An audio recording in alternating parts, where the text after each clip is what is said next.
Britishers ఏర్పాటు చేసిన భూసేకరణ చట్టం స్వతంత్రం వచ్చినాక కూడా దాదాపుగా 6.5 దశాబ్దాలు అదే చట్టాన్ని కొనసాగించినాం. అలాంటి చట్టాన్ని సవరించడం ద్వారా భూమి కోల్పోయే యజమానులకే కాదు, భూమి లేని గ్రామాలను నమ్ముకొని కుల వృత్తులు చేతి వృత్తుల ద్వారా గ్రామాల మీదనే ఆధారపడ్డ నిరుపేదలకు కూడా మీరు R&R ప్యాకేజ్ అమలు చేసినప్పుడు వాళ్ళను కూడా మీరు దృష్టిలో పెట్టుకోవాలి. ప్రభుత్వం నష్టపరిహారం ఇవ్వాలని ఒక గొప్ప మానవవాదం వారు చూపించింది అధ్యక్ష. ఎందుకంటే భూసేకరణ చట్టం గ్రామాలు ముంపుకు గురైనప్పుడు గ్రామంలో ఉండే భూ యజమానులకు లేదా ఆస్తులు ఉన్న వాళ్లకు మాత్రమే నష్టపరిహారం వచ్చేది. గ్రామాన్నే నమ్ముకున్న కుల వృత్తులు చేతి వృత్తులకు సంబంధించిన వాళ్ళు, భూమి లేని వాళ్ళు, సొంతంగా ఇల్లు లేని వాళ్లకు ప్రభుత్వం ఎలాంటి నష్టపరిహారం ఇచ్చేది కాదు అంతకంటే ముందు. కానీ డాక్టర్ మన్మోహన్ సింగ్ గారు తీసుకొచ్చిన 2013 భూసేకరణ చట్టం ద్వారా గ్రామాలలో ఉన్న ముంపుకు గురైతున్న గ్రామాలలో ఉన్న నిరుపేదలు ఎవరైతే ఉన్నారో కుల వృత్తులను చేతి వృత్తులను నమ్ముకున్న వాళ్ళకు కూడా ఖచ్చితంగా ప్రభుత్వం సహాయం అందించాలి. గ్రామమే మునిగినప్పుడు గ్రామం మీద ఆధారపడి బతుకుతున్న వాళ్ళు నిరాశ్రయులు అన్నప్పుడు ఎక్కడికి వెళ్ళాలనో ఎక్కడ బ్రతకాలనో తెలియని పరిస్థితి. ఇది ఒక మానవత్వం లేని ఆలోచన కాబట్టి దీన్ని తప్పకుండా తొలగించి వాళ్లకు నష్టం పరిహారం ఇవ్వడమే కాకుండా వాళ్ళ కష్టం కలగకుండా చూడాలని ఆ చట్టంలో డాక్టర్ మన్మోహన్ సింగ్ గారు మార్పులు తీసుకొచ్చారు. అదేవిధంగా 2006 అటవీ హక్కుల చట్టాన్ని తీసుకురావడం ద్వారా ఈ పోడు భూముల పట్టాలు ఈరోజు మనం ఇవ్వగలుగుతున్నాము అని అంటే అటవీ ప్రాంతంలో ఉన్న ఆదివాసీలను గిరిజనులను ఆదుకోవడానికి అటవీ హక్కుల చట్టాన్ని కూడా సవరించడం ద్వారా వాళ్ళ పట్ల కూడా మానవతావాదంతో డాక్టర్ మన్మోహన్ సింగ్ గారు వ్యవహరించారు అధ్యక్ష. ఈ రకంగా చెప్పుకుంటూ వెళ్తే మనకు డాక్టర్ బాబాసాహెబ్ అంబేద్కర్ గారు రాజ్యాంగాన్ని ఇవ్వడం ద్వారా ఎంత గొప్ప పరిపాలన అందించడానికి వారు పునాదులు వేసినరో ఆ స్ఫూర్తిని కొనసాగించే విధంగా ఆ స్ఫూర్తితో పరిపాలనను అమలు చేసే విధంగా డాక్టర్ మన్మోహన్ సింగ్ గారు చట్టంలో మార్పులు తీసుకొచ్చి ఆ మార్పుల ద్వారా ప్రజలకు మేలు జరిగే విధంగా వారు నిర్ణయాలు తీసుకున్నారు అధ్యక్ష. అలాంటి నాయకుడిని ఒక గొప్ప తత్వవేత్త, ఆర్థికవేత్త, మానవతావాదిని కోల్పోవడం అనేది మన దురదృష్టము. నిజంగా తీరని అన్యాయం ఈ దేశానికి జరిగిందని నేను ఈరోజు భావిస్తున్నాను అధ్యక్ష. ఈరోజు వాళ్ళ కుటుంబం బాధ కంటే ఈ దేశంలో ఉండే నిరుద్యోగ యువత, ముఖ్యంగా ఈ దేశంలో ఈరోజు ప్రపంచానికే మన మేధా సంపత్తిని ఎగుమతి చేయగలుగుతున్నాము అని అంటే ఈరోజు సరళీకృత విధానాలు తీసుకురావడం ద్వారా మన దగ్గర చదువుకున్న ఇంజనీర్లు కావచ్చు, లేకపోతే మేధావులు కావచ్చు, ఈరోజు ప్రపంచంలో ఐటీ రంగాన్ని శాసించగలుగుతున్నాము అని అంటే వారు తీసుకొచ్చిన సరళీకృత విధానాలతో ఈ దేశంలో చదువుకున్న విద్యార్థులు ప్రపంచ దేశాలనే ఆర్థిక రంగాలలోనే కాకుండా సాంకేతిక రంగాలలో శాసించగలిగే స్థాయికి మనం ఎదిగినము అని అంటే ఇందులో డాక్టర్ మన్మోహన్ సింగ్ గారి యొక్క పాత్ర, వారి యొక్క ఆలోచన విధానాన్ని మనం స్మరించుకోవాల్సిన అవసరం ఉన్నది అధ్యక్ష ఈ సందర్భంగా ఈ సభలో. అదేవిధంగా అధ్యక్ష, డాక్టర్ మన్మోహన్ సింగ్ గారు ఈ దేశానికి మాజీ ప్రధాని, మాజీ ఆర్థిక మంత్రి, మాజీ RBI గవర్నర్, కానీ తెలంగాణకు మాత్రం ఆత్మ బంధువు. ఎందుకంటే 60 ఏళ్ల తెలంగాణ కళను సాకారం చేసిన నాయకుడు, ప్రధానమంత్రి హోదాలో తెలంగాణకు రాష్ట్ర హోదా కల్పించిన గొప్ప మానవతావాది. తెలంగాణలో ఆయన అనుబంధం విడదీయలేనిది, రాష్ట్రం ఉన్నంత వరకు మర్చిపోలేనిది. ఈ రాష్ట్రానికి పురుడు పోసిన డాక్టర్గా మన్మోహన్ సింగ్ గారిని తెలంగాణ సమాజం ఎప్పటికీ గుండెల్లో పెట్టుకుంటుంది. తెలంగాణ ప్రజలకు శ్రీమతి సోనియా గాంధీ గారు ఇచ్చిన మాటను పార్లమెంటరీ ప్రక్రియలో నెరవేర్చే బాధ్యత తీసుకున్న గ్రేట్ లీడర్ మన్మోహన్ సింగ్ గారు. తెలంగాణ బిల్లును 2 సభల్లో పాసు చేయించిన సారథిగా ఈ రాష్ట్రం గుండెల్లో ఎప్పటికీ ఆయన స్థానం పదిలంగా ఉంటుంది. అటువంటి మహనీయుడికి 4 కోట్ల తెలంగాణ ప్రజల తరఫున ఈ శాసనసభ ద్వారా రాజకీయాలు, పార్టీలకు అతీతంగా కృతజ్ఞతలు తెలపడమే కాక ఘన నివాళి అర్పించాల్సిన అవసరం ఉంది.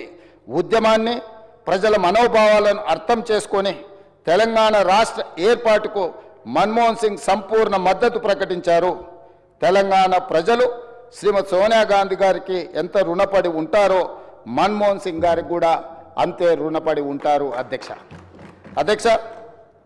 వారి మరణ వార్త విని బెల్గాం నుంచి ఉటావుటిన మేము ఢిల్లీకి బయలుదేరి వారి కుటుంబాన్ని కలిసిన, వారి సతీమణిని కలిసి నన్ను నేను పరిచయం చేసుకున్నా. ఎందుకంటే వారికి నివాళులు అర్పించి వారి సతీమణి గారికి ప్రగాఢ సానుభూతి తెలపాలన్న ఆలోచనతో వారి సతీమణిని కలిసి నేను రేవంత్ రెడ్డిని తెలంగాణ రాష్ట్ర ముఖ్యమంత్రిని నమస్కారం పెడితే కూర్చో అని చెప్పి తెలంగాణ రాష్ట్రం వారు చాలా ప్రత్యేకమైన పరిస్థితుల్లో ఆ రాష్ట్రాన్ని మీకు ఇవ్వడం జరిగింది. మన్మోహన్ సింగ్ గారికి తెలంగాణ రాష్ట్రం అంటే ప్రత్యేకమైన అభిమానం ఉంది. ఆ రాష్ట్రాన్ని మీరు కష్టపడి అభివృద్ధి పదం వైపు నడిపించండి, మన్మోహన్ సింగ్ గారి ఆశీస్సులు మీకు ఉంటాయి అని చెప్పి వారి సతీమణి చెప్పినప్పుడు స్పష్టంగా కుటుంబం మొత్తం తెలంగాణ ప్రజలకు అండగా నిలబడుతుందని నాకు అనిపించింది అధ్యక్ష. తెల్లవారి ఏఐసిసి ఆఫీస్ నుంచి వారి శివయాత్రకు బయలుదేరడానికి అన్ని ఏర్పాట్లు చేసినప్పుడు వారి వాహనంలో కూర్చోవడానికి నన్ను ముందుకు పిలిస్తే నేను అక్కడికి వెళ్ళి నించున్నాను. పక్కన ఒక మహిళ నించొని మీరెవరు అని అడిగింది. నేను వారిని ఎవరో సహజంగా అక్కడికి వచ్చిన వారికి నివాళులు అర్పించడానికి వచ్చిన వాళ్ళు ఎవరో అనుకొని చాలా క్యాజువల్గా మాట్లాడాను అధ్యక్ష. కాసేపు అయినాక మాట్లాడితే వారు మన్మోహన్ సింగ్ గారి రెండవ కుమార్తె. అంటే ఎంత సింపుల్గా ఎంత నిరాడంబరంగా వారి రెండవ కుమార్తె అక్కడ నించోవడం అనేది ఆ కుటుంబం యొక్క నిరాడంబరత. అంటే ఒక ప్రధానమంత్రిగా 10 సంవత్సరాలు, ఆర్బీఐ గవర్నర్గా, ఆర్థిక మంత్రిగా వివిధ హోదాలలో ఈ దేశానికి సేవలు అందించిన మన్మోహన్ సింగ్ గారి కుటుంబము అంత నిరాడంబరత ప్రదర్శించి అంత సామాన్యులు అక్కడికి వచ్చిన వారి అభిమానులు వారి శ్రేయోభిలాషుల మధ్యలో నించొని వారి నివాళులు అర్పించే కార్యక్రమంలో పాల్గొన్నారంటే వారు ఒక గొప్ప విలువలతో వాళ్ళ పిల్లలని వాళ్ళ కుటుంబాన్ని ముందుకు నడిపించిండు. వాళ్ళ కుటుంబానికే కాదు అధ్యక్ష, ఈరోజు ఈ దేశ యువకులకు అందరికీ కూడా డాక్టర్ మన్మోహన్ సింగ్ గారు ఆదర్శము. వారి ఆదర్శాలను తీసుకొని వారి మేధోశక్తిని మన యువత అందిపుచ్చుకొని వారు ఇచ్చిన అవకాశాలను మనం ఈరోజు ప్రపంచానికి సేవలను అందించే ప్రపంచాన్నే శాసించే స్థాయికి ఈరోజు మన దేశం ఆర్థికంగా నిలబడ్డది అధ్యక్ష. ఆర్థికంగా, రాజకీయంగా, సాంకేతికంగా ఈరోజు అన్ని రకాలుగా ఈ దేశం బలపడ్డది. ఈ దేశం ప్రపంచంతో పోటీ పడుతున్నదంటే డాక్టర్ మన్మోహన్ సింగ్ గారి సేవలు ఎన్నో ఈ దేశానికి ఉపయోగపడ్డాయి అధ్యక్ష. అలాంటి గొప్ప నాయకుడిని కోల్పోయిన సందర్భంగా ఈరోజు తెలంగాణ శాసనసభ తమరి నాయకత్వంలో ఒకరోజు సమావేశాలను ఏర్పాటు చేసి రాజకీయాలకు అతీతంగా ఎన్ని విషయాలలో మనకు భిన్న అభిప్రాయాలు ఉన్నా ఈ దేశంలో ఉండే 140 కోట్ల ప్రజలకు అన్ని రాజకీయ పార్టీలు, అన్ని సంఘాలు, ఆర్ఎస్ఎస్ నుంచి ఆర్ఎస్యు వరకు, కమ్యూనిస్టుల నుంచి ఈరోజు మిగతా రాజకీయ పార్టీల వరకు ఎవరిని తీసుకున్నా ఈరోజు మన్మోహన్ సింగ్ గారి పట్ల ఏకాభిప్రాయమే వ్యక్తం చేయాల్సిన సందర్భం అధ్యక్ష.